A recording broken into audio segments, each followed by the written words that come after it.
కొలువుదీరాయి. భవిష్యత్ తరాలకు స్నేహం విలువను చాటి చెప్పేలా ఉన్న మనోహర రూపాలవి. అందుకే అద్భుతమైన ఆ చిత్రాలను సేకరించి భద్రపరిచారు. హాలు నుంచి పాకశాల వరకు ఇవే దర్శనమిస్తుంటాయి. తమ వారసులకు తెలుగు భాష ఔన్నత్యాన్ని తెలిపేందుకు ఈ అపురూప చిత్రాలు ఎంతో ఉపయోగపడతాయని సగర్వంగా చెబుతున్నారు ఆ ఆలు మగలు. మాకు వెంకటరమణ గారి రచనలన్నా మాకు చాలా ఇష్టం అండి. ఈ బాపు గారి బొమ్మల్ని ఇలా సర్దడానికి కారణం ఒక్కటేనండి. నాకు 4 పిల్లలండి.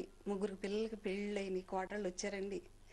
మనవలు మనవరాళ్ళు కూడా ఉన్నారు.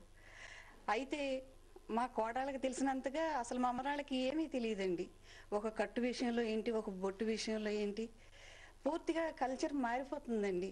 నాకు మనవరాళ్ళు 2 ఉన్నారండి. వాళ్ళిద్దరు కూడాను అసలు ఏమీ తెలియదండి. మన సాంప్రదాయం అంటే ఏంటో ఏమీ తెలియదండి. నాకు బాగా చిన్నప్పటి నుంచి కూడా అభిమానంగా ఉండేదండి. ఆయన ఇంచుమించు మొట్టమొదటి వేసిన కార్టూన్ నుంచి ఇప్పటి వరకు లేటెస్ట్గా వేసిన కార్టూన్ వరకు పూర్తిగా ఇప్పుడు చూసి ఆనందిస్తా ఉంటాను. ఈ బాపు గారి బొమ్మలని ఇంట్లో పెట్టుకుంటే మన సంస్కృతి మన పిల్లలకి, ముఖ్యంగా మనవలకి మనవరాళ్ళకి తెలియచెప్పాలి. వాళ్ళకి తెలియడం లేదు మన సంస్కృతి. పాశ్చాత్య నాగరికత వైపు ఎక్కువగా మొగ్గు చూపిస్తున్నారు వాళ్ళు.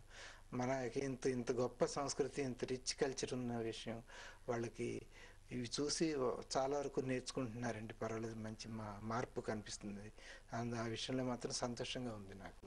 సున్నితమైన తెలుగు నిరుకారాలతో విభిన్న శైలితో ఉండే బాపు రమణల చిత్రాలు ఆ ఇంటికొచ్చే సందర్శకులను కట్టిపడేస్తుంటాయి.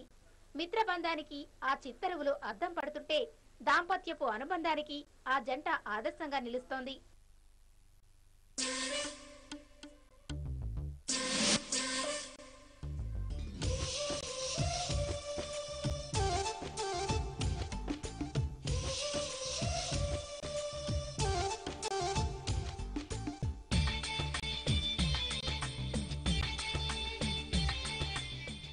టాప్ స్టోరీస్ లో షార్ట్ బ్రేక్ తీసుకుందాం.